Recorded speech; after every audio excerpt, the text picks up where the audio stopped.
Welcome back to the deep dive. Today, we are setting our compass for a really specific and vibrant period in 18th century South Asia. We're talking about the Palpa State. And we're zooming in on one ruler in particular, a King Mahadatta Sen. He came to the throne in BS 1839.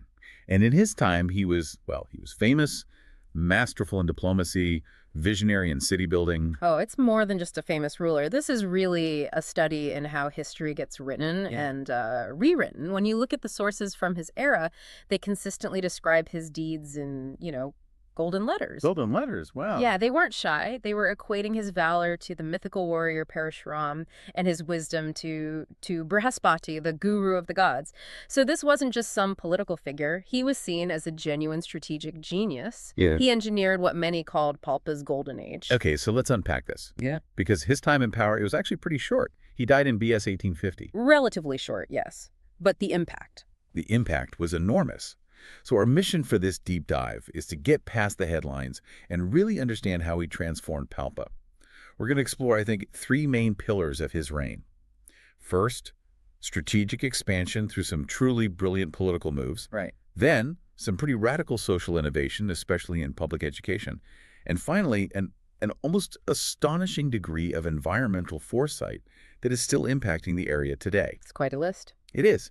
So, to appreciate his strategy, we kind of need to know who he was dealing with. Mahadatta Sen, he came from a noble background, had three queens, Chandrabhaga, Ragakumari, and Suryakanta. But the lineage was crucial, especially two of his children, Crown Prince Prithvipal Sen and his very learned daughter, Vidyalaxmi. And this is where it gets really interesting. Our sources, they paint him as a master player of politics and warfare. So when he wanted to expand Palpa, he didn't just, launch an expensive, bloody campaign from the get-go. Right. Instead, he used what the sources call matrimonial diplomacy. This was chess, not checkers. And the absolute key move on that chessboard was his daughter, Vidyalaxmi. He married her to Bahadur Shah, who was the Prince of Gorkha, a man who would later lead the regency there. Exactly. So this wasn't just finding a good match for his daughter, this was statecraft. Pure statecraft. That single act, that alliance, it was the foundation for joint military action. It formalized a partnership between Palpa and Gorkha. And you have to remember, the sources describe these two kingdoms at the time as superpowers in the region. Mahadatta Sen made sure he was treated as an equal partner. But hold on, if Gorkha was the rising power, the one everyone already knew for its expansionist drive, how could Palpa negotiate a true alliance? What leverage did he really have to dictate terms? That is the brilliance of the man, Gorkha. Well, they needed Palpa. They needed its stable control over the western regions, and frankly, they needed Mahadatta Sen's recognized skill in administration. Palpa offered a kind of stability that Gorkha couldn't afford to just bypass. So, by linking the kingdoms through his daughter, he secured Palpa's immediate safety, sure, but he also gained immense military resources. He turned a potential weakness into a major strength. And the outcome, well, it speaks for itself. This joint army created what the sources call a military storm in the Western Hill States. And they had this huge victory, conquering 7 key territories: Gulmi, Musikot, Isma, Arga, Kanchi, Pihanan, and Jajako. And the real proof of his leverage, of his genius, came during the division of the spoils. A junior partner might get, a tiny sliver? A token. Not Mahadatta Sen. He negotiated for the lion's share. Palpa walked away with 6 territories: Gulmi, Isma, Durko, Musikot, Argar, and Kanchi. 6 out of 7. Gorkha got the other 2, Pithan and Jajako. So what does this mean for you, listening in? It means Mahadatta Sen completely cemented Palpa's position as a dominant regional power.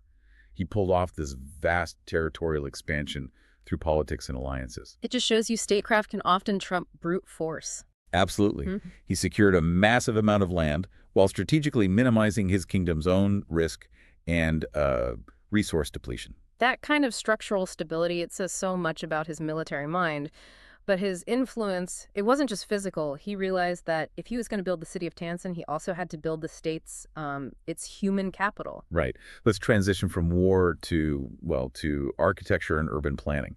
The sources call him a great builder. He clearly recognized the need for a capital that reflected Palpa's new status and, offered better security. So he shifted the capital to the more secure and scenic location of Srinagar. And that one decision was the catalyst for the rise of the now famous town of Tansen. He oversaw the construction of this really grand palace in Srinagar. And Tansen just grew around this new administrative hub, lauded for its ethereal beauty. So this wasn't just functional. Not at all. It was a conscious effort to create a beautiful, planned center of culture and governance, something that really reflected the kingdom's new golden age. But I think the urban planning success, as impressive as it is, it kind of pales in comparison to his social achievement. This is where we see him as a true lover of knowledge. We're talking about an educational revolution here. Absolutely. And he started simply enough. He opened a Pathshala school right there inside the palace complex, and the initial goal was to make sure his own children were proficient in Sanskrit and classical learning. And it worked. We know that Prince Prithvipal Sen and Princess Vidyalaxmi became renowned scholars. It did. But here's the aha moment. Yeah? The thing that really shifts our understanding of 18th century governance in this region. Okay. He did not restrict this royal education. He actively encouraged the children of the common people to come and study right alongside the royal children. Wow. Yeah.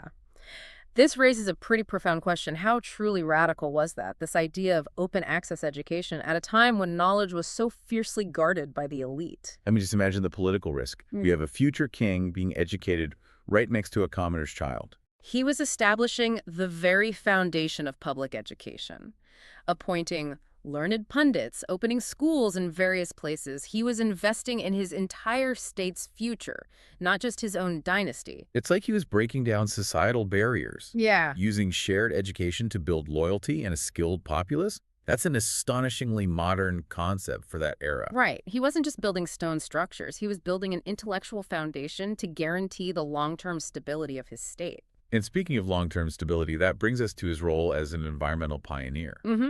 He was described as a nature lover, someone who was just captivated by the Himalayan ranges, Dhalagiri, Makapukar, and Apurna, which you could see from Srinagar. And that appreciation wasn't just passive.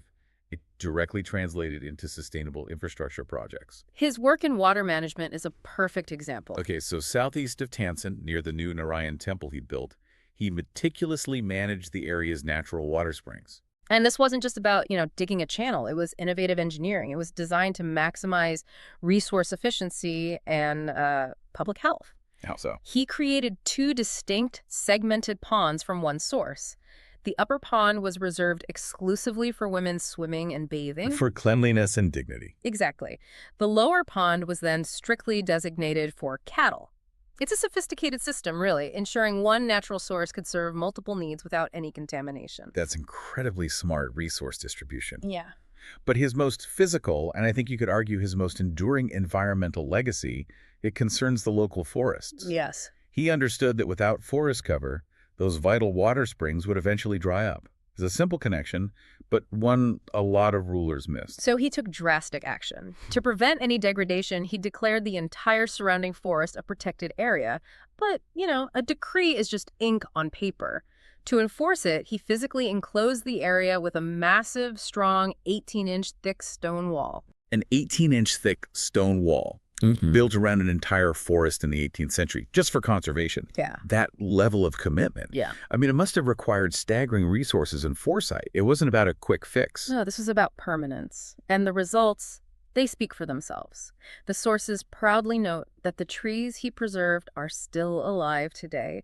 And they create this perfect, peaceful environment, even for the vast colonies of bats that roost there now, which have become a symbol of Tansen's unique, preserved beauty.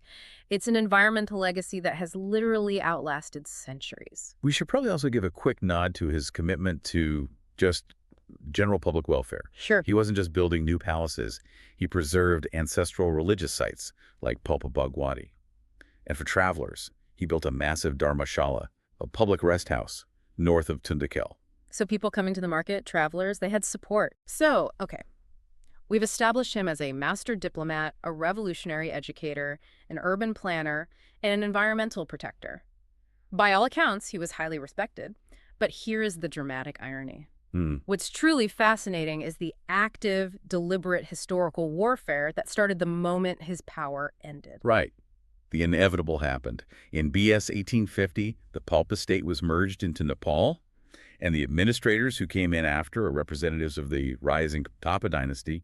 They came to run Palpa. And instead of building on Mahadatta Sen's legacy, they immediately began this this calculated campaign to erase it. This was a clear attempt to establish their own legitimacy by, what, wiping the slate clean of the old Sen dynasty? They didn't just want to rule Palpa, they wanted to own its history. Let's look at the actions of one of them, Amar Singh Thapa. He targeted Mahadatta Sen's infrastructure directly. He demolished the original Narayan temple, which Mahadatta Sen had built in the traditional Shikara style. And that architectural choice is so important. The Shikara style, with its tall, conical spire, was culturally identified with the Sen dynasty. So by tearing it down and then immediately rebuilding it in the rival pagoda style, he was doing more than just renovating. He was making a very visible architectural declaration of a new political and cultural conquest. This wasn't renovation, it was appropriation. And of course, if you have a new look, you need a new name. Of course. He renamed the temple Amar Narayan after himself.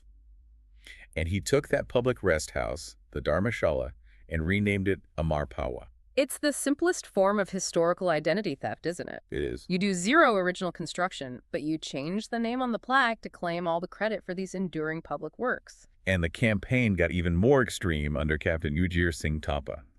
He focused on the historic Palpa Bhagwati temple, which was even older, established by an earlier Sen king, Rudra Sen. And the pattern just repeated itself. He demolished the historic Shikara-style temple. Rebuilt it in the pagoda style. Exactly. But Ujir Singh Thapa went even further on the religious front to really dismantle the spiritual history.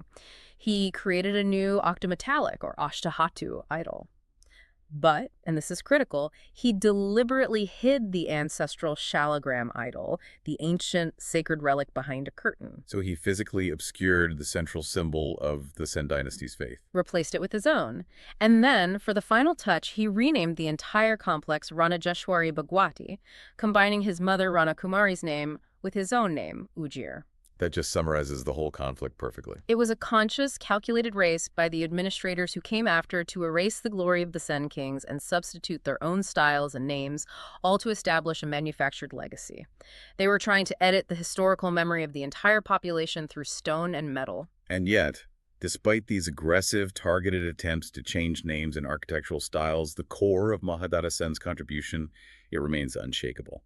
He died highly respected and popular in BS 1850, and he must have known his work would last. The foundation of Tansen, the preserved forests, the functional water systems, and that revolutionary light of education he started.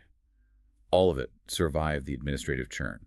And if we connect this to the bigger picture, this whole story raises a really important challenge for anyone studying history. Given how easily and how quickly administrators, like the Thapas, tried to claim credit for complex, enduring infrastructure by just changing the names Amar Narayan, Amar Pawa, Right. just consider how much of the history we celebrate today might actually be the legacy of an earlier, often overshadowed visionary ruler. How do we, as careful learners, distinguish between the true builder, the person who did the hard work of diplomacy and education and engineering, and the rename artist, the person who just slapped their signature on it decades later? That difference is everything. It's the core of accurate historical understanding. A provocative thought to carry with you next time you read a historical marker or visit an ancient site. It really is. Thank you for joining us for this deep dive into Palpa's golden age and the struggle for historical memory.